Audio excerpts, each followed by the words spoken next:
कृषि दर्शन कार्यक्रम में एक बार फिर आप सभी का स्वागत है। किसान साथियों, आप जानते हैं प्रदेश में बारिश का दौर चल रहा है। आप लोगों ने खरीफ की बुआई भी शुरू कर दी है। ऐसे में आपको कौन कौन सी सावधानियां रखनी है, खास तौर पर किस्मों का चयन कैसे करना है, किस तरह से खाद और उर्वरक का प्रबंधन करना है, इन तमाम बातों पर आज के कार्यक्रम में हम जानकारी लेंगे। और इस विषय पर जानकारी देने के लिए हमारे बीच मौजूद हैं विशेषज्ञ श्री BR कड़वा जी।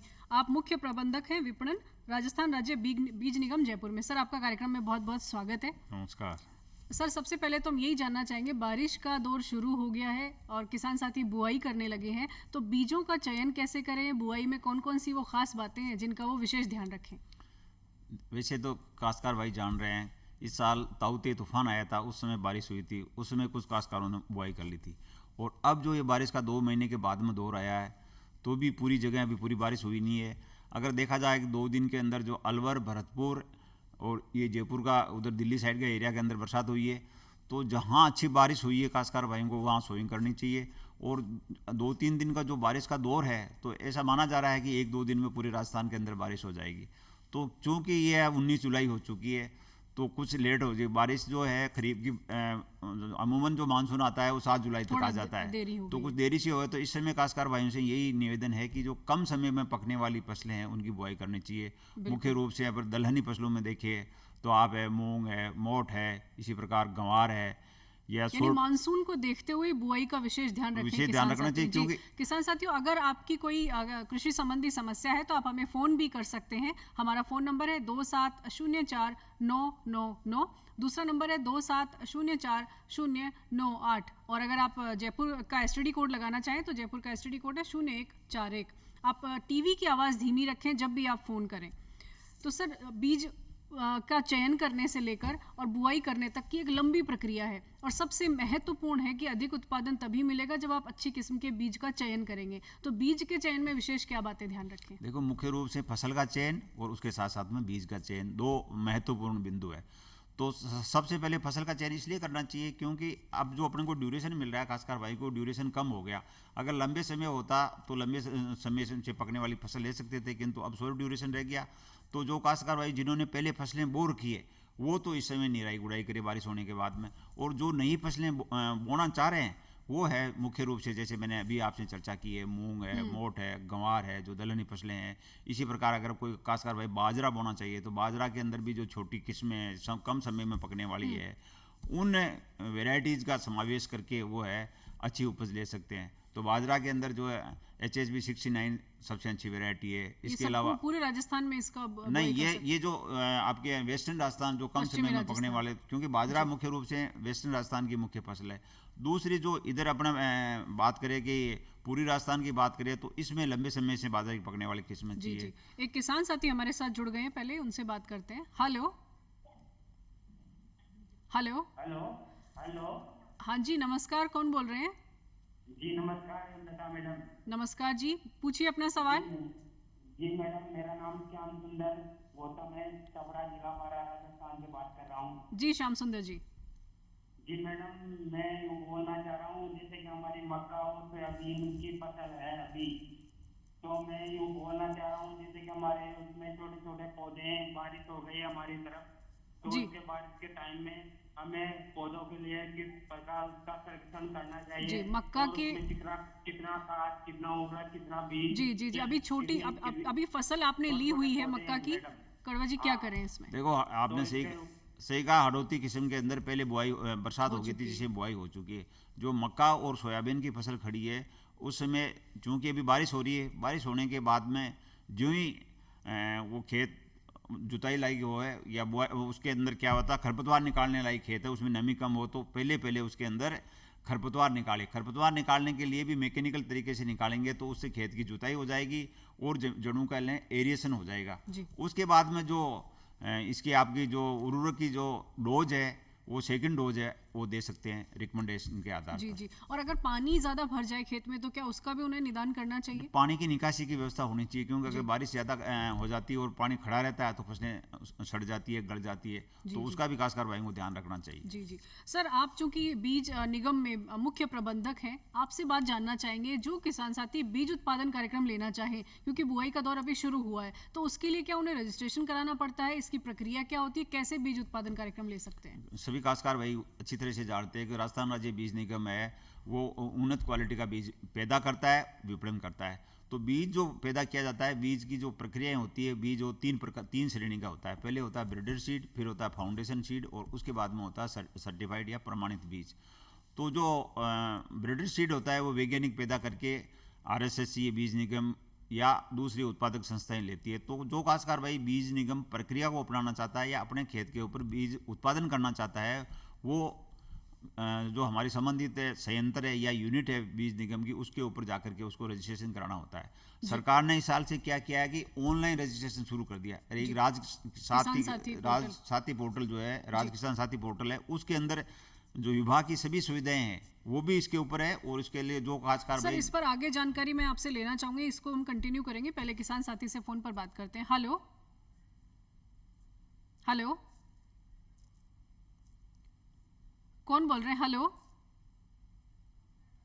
लगता है किसान साथी संपर्क नहीं हो पा रहा है। सर, आप बीज उत्पादन कार्यक्रम की जो जानकारी दे रहे हो, उसमें पात्रता क्या होगी? कौन किसान है जो बीज उत्पादन कार्यक्रम ले सकता है? बीज उत्पादन काश्तकार के लिए उसके पास में अपनी जमीन होनी चाहिए, उत्पादक क्या जमीन होनी जमीन चाहिए। का भी कोई क्राइटेरिया है, कोई निश्चित? जमीन जो बीज उत्पादन कार्यक्रम लिया जाता है उसके अंदर मिनिमम आपके 5 एकड़ से कम जमीन नहीं होनी चाहिए, क्योंकि अगर कम जमीन होगी तो उसे उसकी क्वालिटी मेंटेन नहीं होगी। तो उसके पास कम से कम 5 एकड़ जमीन होनी चाहिए। उसके बाद में उसमें सिंचाई का सोर्स भी होना चाहिए। कई बार क्या बीज बो लेते हैं तो बीज के अंदर बारिश का गैप आ जाता है, तो फसलें जलने का डर रहता है। क्योंकि बीज उत्पादन का कार्यक्रम है तो उसके अंदर उसको अश्योर इरिगेशन का सुविधा होना चाहिए। और इस आधार के ऊपर फिर है ना वो अपना रजिस्ट्रेशन कराना पड़ती है। जो राज किसान साथी पोर्टल है उसके ऊपर रजिस्ट्रेशन कराएगा। और रजिस्ट्रेशन कराने के लिए एक उसमें और होना है कि जो बीज उत्पादन कार्यक्रम लिया जाता है वो समूह में लिया जाता है। तो एक गांव का ऐसा सिलेक्शन करते हैं जिसके अंदर कम से कम 20 काश्तकार हो। तो उससे क्या होता है कि जो सर्टिफिकेशन एजेंसी होती है या जो बीज को प्रमाणीकरण संस्था होती है उसके द्वारा भी उन खेतों का विजिट किया जाता है। इससे लाभ क्या होगा? हम किस तरह से किसानों को प्रेरित कर सकते हैं कि वो बीज उत्पादन कार्यक्रम लें? इस पर हम आपसे विस्तार से जानेंगे। पहले किसान साथी जुड़ गए हमसे। हेलो हेलो हेलो जी, कौन बोल रहे हैं? मैं भरतपुर से बोल रहा हूँ, महेश कुमार गुप्ता। जी, कार्यक्रम में स्वागत है आपका। पूछिए अपना सवाल। भरतपुर से महेश कुमार गुप्ता। महेश जी, अपना सवाल पूछिए।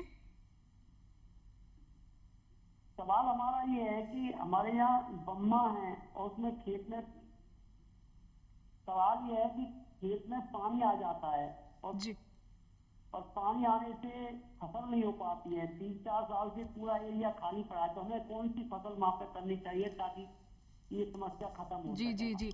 महेश जी को शायद मिट्टी की जांच भी करानी चाहिए। और विशेषज्ञ से आप क्या कहना नहीं, चाहेंगे? पानी आ जाता है, अगर पानी बह के आता है तो उसको एक साइड में किया जा सकता है। और भारत सरकार की या राज्य सरकार की जो महत्वाकांक्षी योजना है उसमें पानी खेत तलाई बना करके उसको पानी को इकट्ठा करके उसका यूज कर सकते हैं। और उसके अंदर जो अधिक जो अगर बरसात ज़्यादा होती है भरतपुर साइड के अंदर, तो जो बाजरा वगैरह है या अगर बरसात का पानी खड़ा रहता है तो वो मेरे ख्याल से भरतपुर में होगा नहीं। तो उसके अलावा तो चावल की खेती भी होती है। तो उस हिसाब से देख करके आपका जो कृषि पर्यवेक्षक है उसको एक बार आप ले जा करके उसको विजिट कराइए और उसके बाद में देख करके आपके जो फसलों का है ना चयन किया जा सकता है। जी सर, आप जो जानकारी दे रहे हैं बीज उत्पादन कार्यक्रम की, वो बहुत अहम जानकारी है। इससे लाभ क्या होगा? जैसे अगर ग्रुप में कोई किसान है, गाँव है, वो अगर ग्रुप में बीज उत्पादन कार्यक्रम लेते हैं तो उन्हें फायदा क्या होगा इससे? देखो, बीज उत्पादन के अंदर जो महत्वपूर्ण कड़ी है वो एक तो जो काश्तकार बीज उत्पादन लेना है उसको बड़ा टेंटेटिव रहता है, क्योंकि वो जो बीज जिसके खेत के अंदर होता है वो बीज ही आगे चल करके प्रमाणित बीज के दूसरे काश्तकारों को। तो उसमें जो ध्यान रखने योग्य बातें हैं वो है बीज उत्पादन कार्यक्रम केवल बीज लाकर के बीजना ही नहीं होता है। उसके अंदर पहले स्टेज होती है आइसोलेशन स्टेज। अगर एक फसल से दूसरी फसल लेते हैं तो उसके बीज के अंदर निश्चित दूरी रखनी चाहिए। उस फसल की दूसरी फसल निश्चित दूरी तक नहीं होनी चाहिए। जैसे कम से कम उसके 500 मीटर का दायरा चाहिए। उसके बाद में उसके जो प्रमाणीकरण संस्था के आते हैं उसमें कई बार क्या है ऑफ टाइम प्लांट भी आ जाता है, तो उसको बोलते हैं रोगिंग। उसको फसल के टाइम में कम से कम 2-3 बार उसके अंदर जो ऑफ टाइप प्लांट होते हैं वो देखने से पता चल जाता है, कुछ प्लांट छोटे हो जाते हैं, कुछ बड़े जी, रह जी, जाते जी। हैं, उन प्लांट को उनको निकालना होता है। और उसके बाद में जो आप कह रहे हो उसको फ़ायदा क्या होता है? फ़ायदा ये होता है जो बाजार, राजस्थान राज्य बीज निगम क्या करता है, जो बाजार दर है उससे जो हाईएस्ट बाजार दर है उसके बराबर या जो एमएसपी होती है जी उसमें से जो ज़्यादा होता है उसका पैसा काश्तकार को दिया जाता है। जी जी उसमें भी हम क्या करते हैं, 80% जो पैसा होता है वो तो जब काश्तकार बीज जमा कराता है जी उस समय देते हैं, और उसके बाद में जो 20% पैसा बचता है वो उसकी ग्रेडिंग होने के बाद में लैब के यानी अंदर गुणवत्ता का विशेष ध्यान रखा जाता है बिल्कुल, और लेबोरेटरी में टेस्ट कराने के बाद में अगर वो बीज सही पाया जाता मानकों है। पर। जी, इसके मानक कौन कौन से उस पर भी हम आगे जानकारी लेंगे। किसान साथी पहले जुड़ गए हमसे। हेलो हेलो हेलो, जी नमस्कार, कौन बोल रहे हैं? मैं योगेंद्र कोटा से बात कर रहा हूँ। जी योगेंद्र जी, पूछिए अपना सवाल। जी मैडम, मेरा ये सवाल है कृषि दर्शन कार्यक्रम में इस बार का कि मैडम जैसे कि हमारी मक्का का खेत है, मक्का में ज़्यादा है बारिश की वजह से, बारिश की वजह के कारण हमारे खेत में पानी की निकासी नहीं हो पाती है, तो उसको किस प्रकार किया जाए? और जी। प्रधानमंत्री फसल बीमा योजना भी जी, इसके जी, बारे जी। में जानना चाह बिल्कुल, रहा हूँ। बिल्कुल, प्रधानमंत्री योगेंद्र जी। फसल बीमा योजना, तो इसके बारे में जानना चाह रहा हूँ जी, मैडम से। सबसे पहले तो सर पानी भरा हुआ है खेत में। जी योगेंद्र जी, आपका सवाल समझ में आया। अब आप एक्सपर्ट का जवाब सुनिए। जी, पानी भरा हुआ है, एक तो ये योगेंद्र जी समस्या है, आपने दूसरा- सही कहा, अगर पानी अगर खड़ा रहेगा तो मक्का फसल सड़ जाएगी, तो इसलिए आप जो पानी की तो निकासी व्यवस्था करें, उसके अंदर खाड़ी बना करके पानी बाहर निकाले। और दूसरी जो आपने कहा है कि प्रधानमंत्री फसल बीमा योजना, प्रधानमंत्री फसल बीमा योजना का अभी टाइम चल रहा है, तो उस समय आप जाकर के आपके ज़िले के जो अधिसूचित कंपनी है उसके यहाँ आप रजिस्ट्रेशन करा लीजिए। इसमें क्या होता है, जो लोनी काश्तकार होता है उसको पहले तो कंपलसरी होता था, किंतु अब अगर वो बैंक में लिख के देता है तो उसका नहीं होता, अदरवाइज उसका हो जाता है। तो आप अपना बीमा करवाइए, और बीमा करवाने के बाद में जब आपकी किस्त कट जाती है बीमा की, तब से आप बीमित किसान माने जाते हैं। तो वो जो नुकसान होता है, वो जो उसके बाद में क्या होता है कि सरकार द्वारा अगर किसी प्रकार के नुकसान होता है या आपके जैसे कोई पानी भर गया तो उसमें फसल नहीं होती है, तो उसके फसल कटाई प्रयोग होता है, वो भी ऑनलाइन ऐप से होता है। जी, जी, जी। उसके आधार पर उसको जो कहने का मतलब है कि मिनिमम सारी से होता है। व्यवस्थाएं ऑनलाइन मौजूद हैं। किसानों को थोड़ा सजग होने की जरूरत है। एक और किसान साथी फोन लाइन पर है हमारे साथ। हेलो हेलो हेलो जी बोल। हाँ, मैं गोपाल सिंह बोल रहा हूँ चित्तौड़गढ़ से। जी पूछिए अपना सवाल।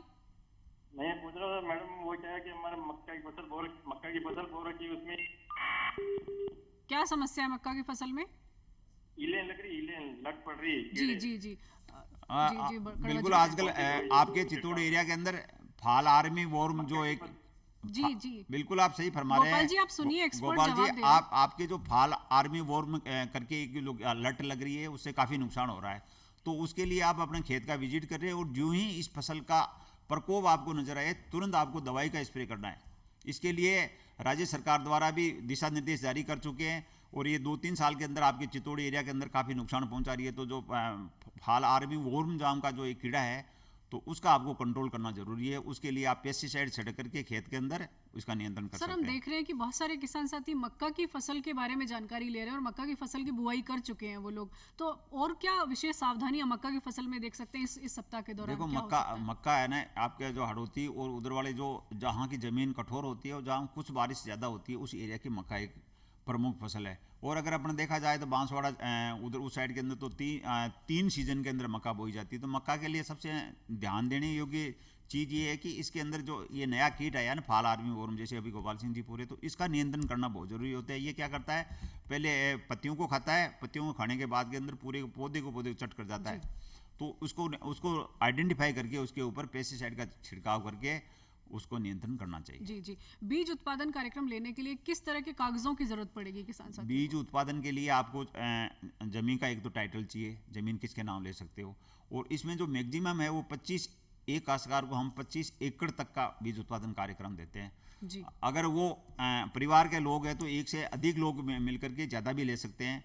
और उसके अंदर ये भी होता है कि अगर आपके पास में खुद की ज़मीन नहीं है तो ठेके के ऊपर आप ज़मीन लेकर के भी बीज उत्पादन कार्यक्रम ले सकते हो। उसके साथ में उसको एग्रीमेंट करना पड़ता जी। है। तो ये कागज सब इकट्ठे करके आपको ऑनलाइन जमा कराना पड़ता है, और ऑनलाइन ही आपको बीज का डिस्ट्रीब्यूशन हो जाता है। जी जी, ये बहुत अहम जानकारी दी। तो किसान साथियों, अगर आप बीज उत्पादन कार्यक्रम लेना चाहते हैं तो आपके गांव के जो भी समूह बनाएं, आप किसान हैं वो, और समूह बनाकर आप अपने इलाके के कृषि पर्यवेक्षक से या फिर कृषि विभाग से आप विस्तार से इसकी जानकारी ले लें। नहीं, उसके जी, हमारा संयंत्र, उसके लिए बीज निगम का अलग से ऑफिस होता है जी और करीब अब राजस्थान के अंदर अपने 22 ऑफिस बने हुए जी। हैं, तो करीब करीब हर जिले के अंदर ऑफिस थे। तो उसके अंदर जो प्लांट मैनेजर या संयंत्र प्रबंधक होता है, वहाँ सीडे ऑफिसर होता है, उनसे मिलकर के आप कंप्लीट जानकारी ले सकते हो। जी, जी। और कोई समस्या है तो आप ये जो टोल फ्री नंबर दिए 1800 उस पर भी संपर्क कर सकते हैं। एक और किसान साथी हमारे साथ जुड़ गए। हेलो हेलो, हाँ जी मैम, हाँ जी, कौन बोल रहे हैं?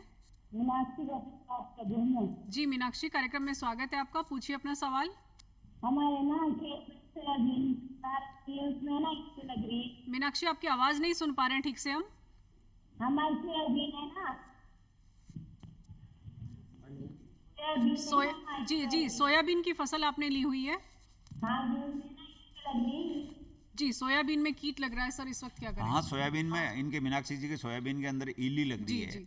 तो उसका वो जो चितकबरी इली होती है, उसका इलाज करने के लिए भी आपको काश्तकार भाइयों को इस समय दवाई का छिड़काव करना पड़ेगा। तो उसमें लेकर के पेस्टिसाइड का छिड़काव करें या पाउडर भी आता है उसका बुरकाव कर सकते हैं। इसमें ध्यान रखने की ये बात है कि इस समय जो बारिश हो रही है तो इस समय दवाई छिड़के उस समय आसमान खुला होना चाहिए और उसके अंदर मतलब ज़्यादा पानी की मात्रा नहीं होनी चाहिए खेत के अंदर। तो ऐसा ना हो कि छिड़काव करें और हाँ, तुरंत बारिश हो जाए, तो उसका उस ध्यान हिसाब से रखें। छिड़काव सर, करके। किसान साथी बुआई कर रहे हैं और बुआई करते समय खाद और उर्वरक का प्रबंधन कैसे करें, और अगर कोई भूमि सुधार करना है फसल के लिए तो वो क्या कर सकते हैं? देखो, भूमि सुधार के लिए आपने बहुत इंपॉर्टेंट चीज़ पूछी। दलहनी और तिलहनी जितनी भी फसलें होती है, इसमें सब में प्रोटीन होता है, और प्रोटीन की मात्रा बढ़ाने के लिए जो जिप्सम है वो भारत में सबसे ज़्यादा जिप्सम है वो राजस्थान के अंदर पैदा होता है। तो जिप्सम की 250 किलोग्राम प्रति हेक्टेयर की दर से अगर अपन दलहनी, तिलहनी या आपके जो सीरियल्स क्रॉप है सब में देते हैं तो उससे क्या होता है, पैदावार बढ़ती है, प्रोटीन की मात्रा बढ़ती है, दाना चमकीला होता है। अगर तिलहनी फसलें होती है तो उसमें तेल की मात्रा बढ़ती है और उसमें रोग प्रतिरोधक क्षमता भी बढ़ती है। तो इसलिए जिप्सम का उपयोग कर सकते हैं। जिप्सम के लिए भी आपको क्या होता है, जितने भी क्रय विक्रय सहकारी समिति या ग्राम सेवा सहकारी समिति होती है उनके यहाँ पर सरकार द्वारा लाने की व्यवस्था करती है। इस पर भी 50% अनुदान सरकार द्वारा दिया जा रहा है। तो वो संबंधित अपने कृषि पर्यवेक्षक से संपर्क करके जिप्सम ला सकते हैं। इसके जहाँ तक आपने खाद और कितना दवाई देनी चाहिए, खाद के बारे में मिट्टी परीक्षण की सरकार द्वारा व्यवस्था कर रखी है और सभी काश्तकार भाइयों को सोइल हेल्थ कार्ड दे रखा है। अपने पूरे राजस्थान के अंदर सोइल हेल्थ कार्ड या मृदा स्वास्थ्य कार्ड दे रखा है। उसके अंदर पूरा खेत का लेखा जोखा है, आपकी जमीन कैसी है, आपका पानी कैसा है, आपकी कौन सी फसल ले रहे हो तो कितना खाद देना है, तो उसके अंदर कार्ड के अंदर लिखा हुआ है। जैसे तो बच्चों को उसका विशेष ध्यान रखें, जैसे बच्चों को टीका लगाने के लिए अपन कार्ड देते हैं तो उस प्रकार की पूरी सूचना उसमें उपलब्ध होती है। उसके हिसाब से संक्षेप में पानी बचाने के लिए क्या आप बताना चाहेंगे किसान साथियों को? देखो, खेती है तो पानी है तो जल है तो पानी है, वो तो जल के बिना खेती हो नहीं सकती। तो इसके लिए सरकार की सबसे एक इम्पोर्टेंट स्कीम चल रही है जो उसको मुख्यमंत्री बजट घोषणा में लिया होता है, वो है फार्म पोर्ट स्कीम। ये फार्म पोर्ट स्कीम पूरे राजस्थान के लिए लागू है। तो इसके जो काश्तकार भाई 20 मीटर चौड़ा, 20 मीटर लंबा और 3 मीटर गहरा फार्म पोर्ट बना रहे हैं, तो उसमें जो कच्चा है फार्म पोर्ट की सब्सिडी सरकार दे रही है, उसमें आप 63,000 रुपए और जो त्रिपाल वाला आता है उसमें आवेदन दे सकते हैं। तो किसान साथियों, जैसा कि डॉक्टर साहब ने बताया है, आप इन बातों का विशेष ध्यान रखें। सर, आपने कार्यक्रम में बहुत अहम जानकारियां किसान साथियों के साथ साझा की, आपका बहुत बहुत धन्यवाद। तो किसान साथियों, आज के कार्यक्रम में बस इतना ही। फिर होगी आपसे नई मुलाकात नई जानकारियों के साथ। तब तक के लिए हमारा पता नोट कर लीजिए। हमारा पता है कार्यक्रम कृषि दर्शन, DD राजस्थान, दूरदर्शन केंद्र, झलाना डूंगरी, जयपुर। तो आज के लिए बस इतना ही, इजाजत दीजिए। नमस्कार।